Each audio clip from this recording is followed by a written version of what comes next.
Alright guys, welcome back to another Raid Shadow Legends video. This is how he plays, clean shaven. I still got a soul patch right here.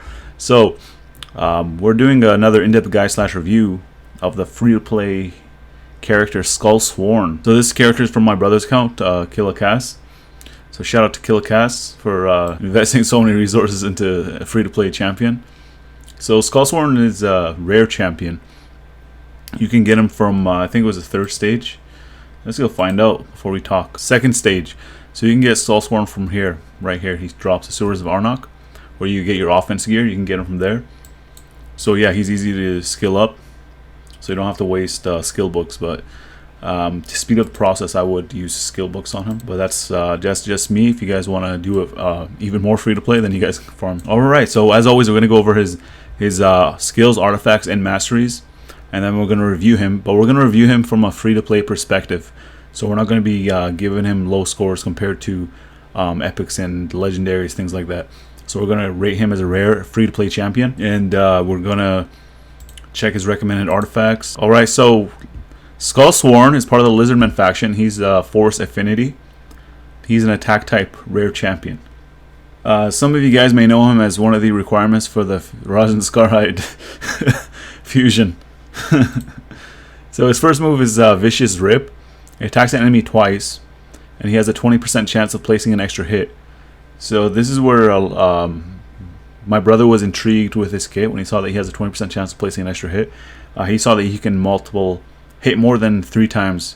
I think sometimes he hit like 8 times. As you increase his skill book, he starts doing more damage, and then his debuff and buff and debuff chance goes up. So I would recommend maxing out all of his skills, not only this one. His A2, Cry for Blood. He places a 30% increased speed buff on himself for 2 turns. And also places a counterattack buff on himself for 2 turns. So we're using this guy mostly for clan boss. You can see he has a counterattack by himself. And he increases his own speed. Like, this guy goes often.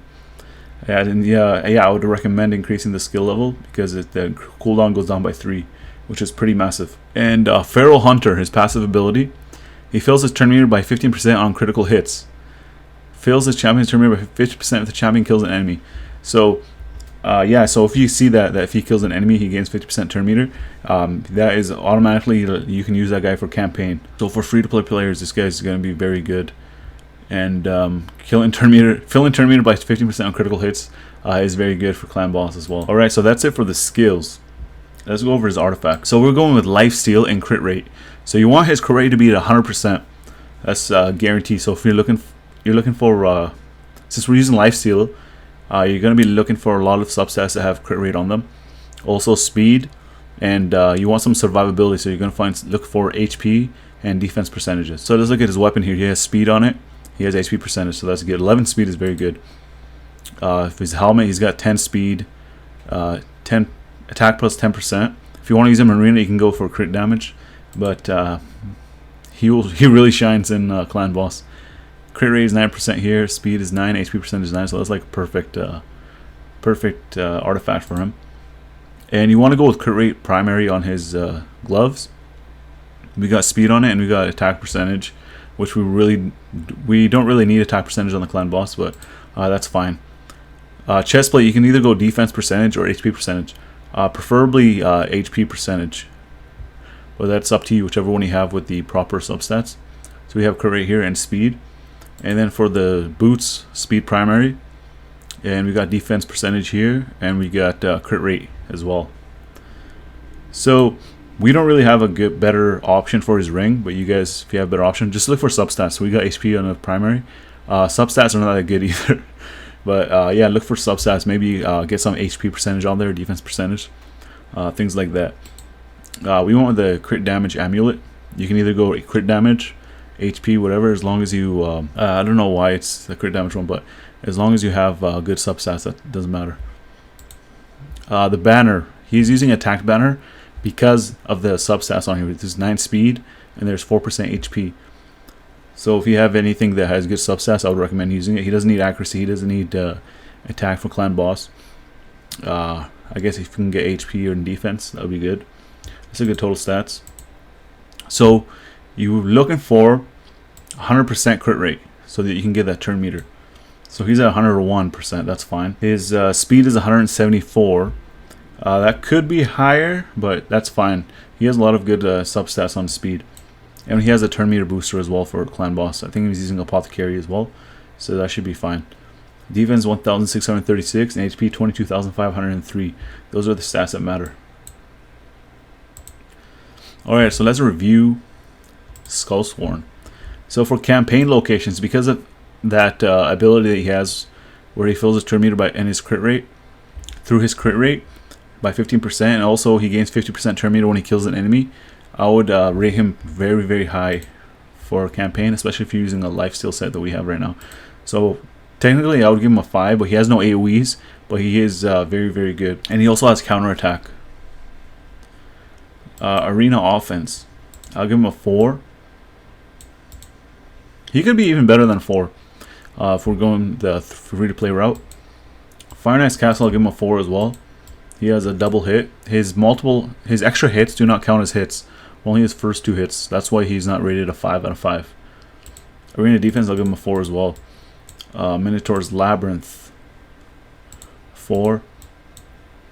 Ice Golem's Peak, I'll give him a 4 because we're just looking at his DPS, man. This guy has potential to do a lot of damage. Dragon's Lair, 4. Spider's Den, I'll give him a 2. Void Keep, 4. Magic Keep, I'll give him a 4. Force Keep, 4. Clan Boss. So Clan Boss, he's rated way too low, dude. He has a 3.7. This guy's a 5 out of 5 on Clan Boss. Spirit Key, we'll give him 4 as well. Let's look at recommended artifacts. So they're using offense and crit rate. This is the build for Arena. He's got crit rate on his primaries on his gloves. Attack percentage on his chest, and speed. So yeah, this is the right way to build him if you just want to run him for Arena. And let's submit these ratings. And let's go over his masteries. So we went down the offense and support trees. So you got the crit rate, 5% crit rate from here. We got crit damage. We got the Heart of Glory, increased damage inflicted by 5% when attacking with full HP. We got Life Drinker, heals by 5% of the damage inflicted when attacking with 50% HP or less. And we have Bring It Down, increases damage inflicted by 6% when attacking targets with higher max HP. And Methodical, increases damage inflicted by this champion's default skill by 2% each time it's used during battle. Stats across each round of battle up to 10%. And we have Kill Streak, increased damage inflicted by 6% in the arena, 3% all other locations for each enemy killed by his champion in battle. So this is not for Clan Boss, this is for other locations in the game. But that is the best options that we have. And we got War Master. So we tried Giant Slayer and War Master, and we found that War Master is way better for him. So let's go ahead and look at the support. So he doesn't need any accuracy, so we're using HP. And we got Exaltant Death, heals himself by 10% of the max HP the first time enemy is killed in each round. Again, that does not apply to Clan Boss, but applies in all other locations, and we need it to reach one of the masteries my brother was saying, I don't know which one. You'll see what we got here. Yeah, Rapid Response. He has a 30% chance of increasing the turn meter by 10% when a buff cast by this champion is removed or expires. So he self-buffs himself, which will help him increase his turn meter even more. Lore of Steel, boosting basic artifact stats. We don't need to go over that. Cycle of Magic. He has a 5% chance of decreasing the cooldown of a random skill by 1 turn at the start of every turn. So over a long fight, hopefully you guys can proc it. And it will be good for his A2. And we got Lasting Gifts. He has a 30% chance to extend the duration of any buff cast by this champion by 1 turn. So again, he has speed up and he has counter attack. So if you guys can get that extended, that would be great. So that's it for his masteries. So for a free-to-play champion, I would rate this guy, honestly, I'll give him a 10 out of 10, man. Just for a free-to-play champion, how his kit, how good he is. I think he's very underrated. I don't think anybody, I can't say anybody because maybe some people have figured this out, but they just don't make content on it. So yeah, yeah, he's a 10 out of 10 champion. And hopefully you guys saw the Clan Boss. Hopefully you guys saw the Clan Boss video with SkullSworn that we did.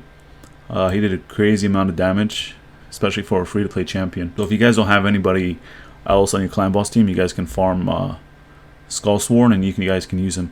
Hopefully you guys found this video helpful. If you find it helpful, make sure you guys drop a like. And if you guys are new to the channel, first time watching me, you like what you see, make sure you guys subscribe for more Raid Shadow Legends content. and make sure you guys hit that notification button to stay up to date on all my latest content. And as always, I want to thank you guys for watching. I'll see you guys in the next video.